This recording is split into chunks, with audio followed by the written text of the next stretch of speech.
Naghahanap ba kayo ng ulam na pangmalakasan? Birthday nga ngayon ng isa sa regular client namin kaya naman napaluto ulit tayo ng ating bestsellers. Inuna ko na nga iluto itong beef with carrots and broccoli kasi medyo matagal talaga mag-tenderdize ng beef. 4 PM pa nga ang delivery ng orders kaya naman chill at no rush lang ang orders natin ngayon. At nang matapos ang maluto ang beef, inilagay na natin siya sa tray. Pagdating sa mga beef dishes, talagang number 1 ang beef broccoli namin. Ito talaga ang hinahanap-hanap ng mga client. Nagawa na nga namin ang iba't ibang gourmet creations ito. Depends sa prepared ni client. After nga ma-blanch ng broccoli ay ni-stir fry ko pa ito to make it taste more flavorful. After ng beef broccoli ay sinunod ko na ang next dish which is rosemary pork and mushrooms. Kung gusto mo ng dish na lasang mamahalin, itry mo tong dish na to. Ito yung ulam na amoy pa lang, mapapawaw ka na talaga sa bango ng rosemary. Then pagsubo mo, sabog agad yung umami flavor ng mushrooms na perfectly sealed sa sobrang creamy and savory sauce.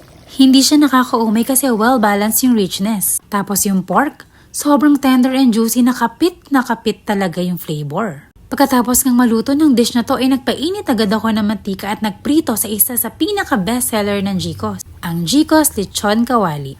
At nung marinig ko nga lang yung crunch habang chinachop ko, naku, alam ko ng solid talaga to. Feel na feel ko talaga sa bawat chop ko yung high quality texture at lutong ng balat. Sobrang crispy.